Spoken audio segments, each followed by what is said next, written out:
Hi friends, how you all been doing? Welcome to Dr. Ann's channel, your dose of happiness and health. So have you all been doing?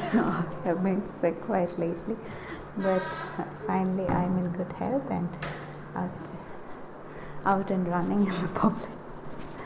So let's see what I've got. I thought I'd share my experience with me being sick with the COVID today. So because right now we're in the second wave of the pandemic, and we have actually lost a few people who have been very dear to us, and it's really tough to talk about it, but there is also hope, and that's why I wanted to make this video about COVID, and especially with the stigma around vaccination.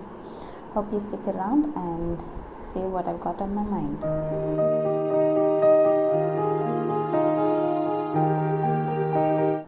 So before I started talking, I just want to ask, how many of you have been vaccinated for the COVID, against the COVID infection? Type that in the comment below and let me get back to you and see, and share your experiences about how you felt after the vaccination. Like how did you feel physically, and how did you feel in your mind? The security that you had the vaccine, I want you to share all of that with me. With that, I will share my experience with the COVID vaccination, and we'll draw a conclusion about whether to get vaccinated or not. So let's start. Actually, in India, where I'm from, the vaccine campaign, we started it only in January 2021. You know from the name COVID-19 that COVID, the infection came into view in the public picture in the year 2019. That's why it's called COVID-19. But we got the vaccine only in 2021. So that has been quite a big delay.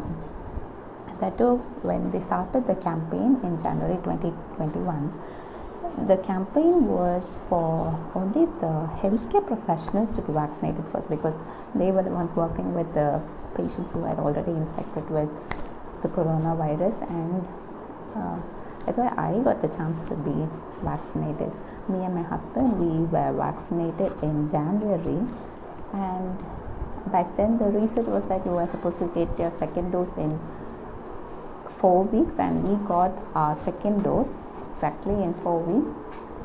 A month, we got it in February.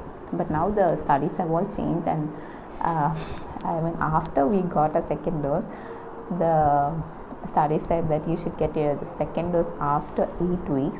And now we're in the month of May, right? Now studies say that you should get your second dose after 12 to 16 weeks from the first dose. It still needs a lot of research. I suppose we got a second dose of the COVID vaccine. We actually got Covishield. There are two vaccines in India. We have Covishield and we have Covaxin. If I go into the details of the vaccine, that will be a whole separate video. If you would like me to talk about it, reply that in the comment also, and I can teach you about what's the difference between Covishield and Covaxin, and we can all educate ourselves whether which one to choose, whether to choose Covishield or Covaxin. But vaccine or no vaccine, that's the topic for today.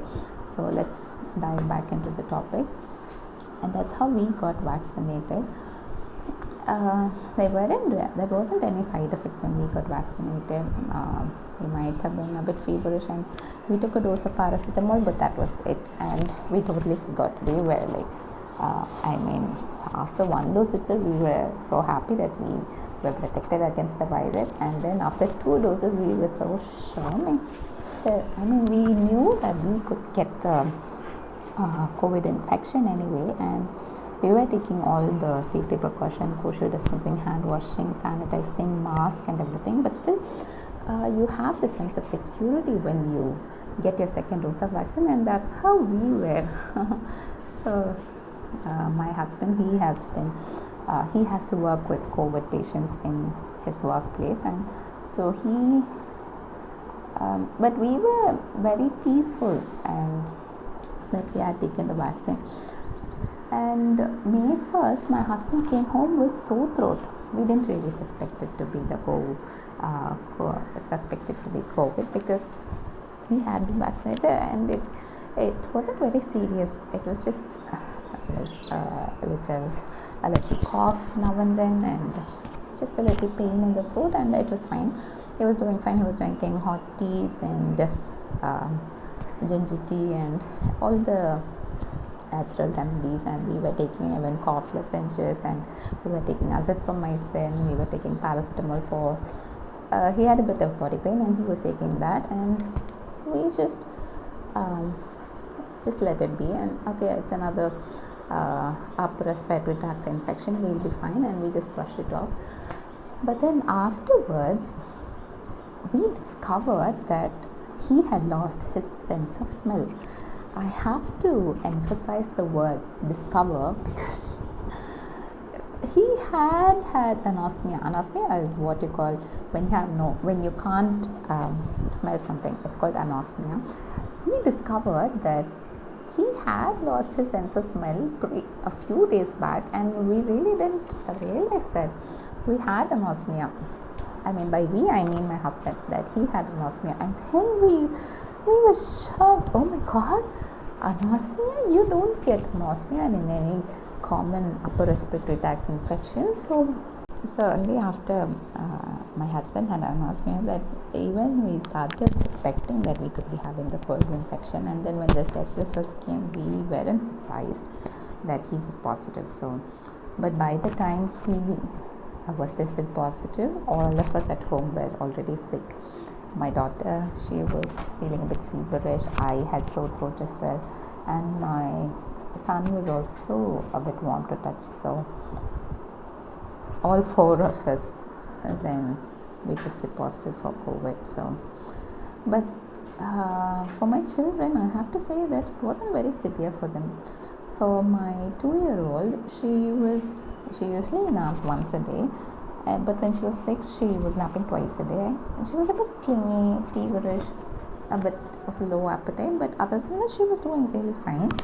And my son, he was a bit tired now and then, but nothing out of the ordinary. So we were just watching him. We thought that he had COVID, but then we started to suspect maybe he escaped the COVID. He didn't get infected. But then finally, when we were talking to him, we figured out that he had anosmia too. So the infection was very mild for our children, which was a good thing because the main thing which was very troubling for us when we got infected was the myalgia. The body, it was so hard. And because that we had a very contagious disease, we had to stop all the help who used to come around to clean our house, to cook food for us.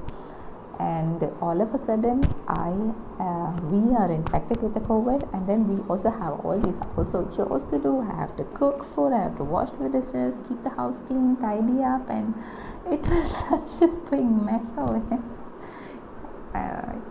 But my husband really pitched in and he helped me out, and that was how we survived. But all these symptoms, they were only for I think 4 to 5 days, and then we were fine. We had occasional cough, but anosmia, as I'm recording this today, I got infected on May 6th, and today is May 20, but I haven't got my sense of smell back. I was going through a few literature, and the literature said that it takes months for the smell to come out. I was really worried. But my husband, he got infected 1 week before us, right? And he's already got a smell back, so I'm excited. It's so hard, to cook food when you can't smell what's happening with the dish, and you aren't able to appreciate half the tastes when you can't have smell. Like, for example, I'll give you, like when eating a mango, you don't feel like you're eating a mango because you can't get the smell. When you're eating chicken and mutton, you have to cook with spices to make it all nice and make the nice aroma.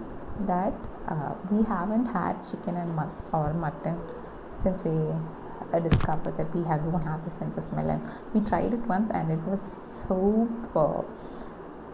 we couldn't eat it at all. It was so it was like chewing something with no flavor in it, and we've been eating just fish and eggs and milk. So that's how it's been going. So looking back, I'm grateful that we were all vaccinated. I can't say that I can say that we had it a bit mild for us because we were vaccinated and we had God's protection in our lives.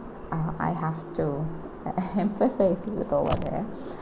But other than that, I would really advise people to get vaccinated, and it's so that even if you get the infection, it won't be life threatening. You won't be like gripped with fear when you get infected and you start scrambling here and there. You have to get remdesivir and this and that and all treatment options are very costly. If you get admitted for oxygen support, that itself, I think over here we're in the suburban parts, and over here it's like 1 lakh for 5 days of stay in the hospital with oxygen support.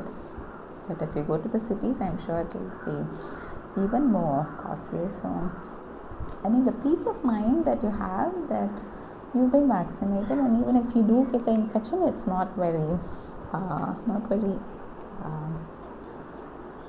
intolerable, and that you'll be fine. I think that's a really good thing to be vaccinated, and that's a really good reason to be vaccinated, I think. So I urge you all to get vaccinated. Over here in India, I have been vaccinated only because I've been a doctor, but otherwise only people more than 45 years can be vaccinated. All the young people, they have not been vaccinated yet. The government actually announced that people over 18 can be vaccinated from the start of May, but vaccine stocks have been dwindling everywhere, and it's not an official statement, but they aren't vaccinating people above 18 years.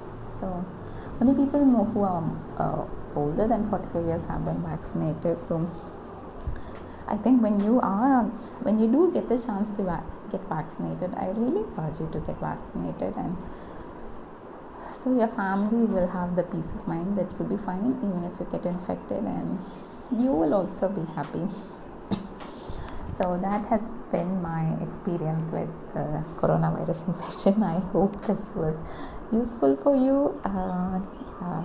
Do interact with me in the comments down below, and I'm so glad that you could join in with me. Tell me which format of videos you would like. I'm just starting off the YouTube channel, and I find just sitting and talking in one place itself is very daunting, and by taking my phone around walking, I find that very hard as well. So I hope you bear with me. I will be improving in the coming weeks, and I thank you all for your patience. Take care, you guys. Let's catch up again some other time this week. Bye.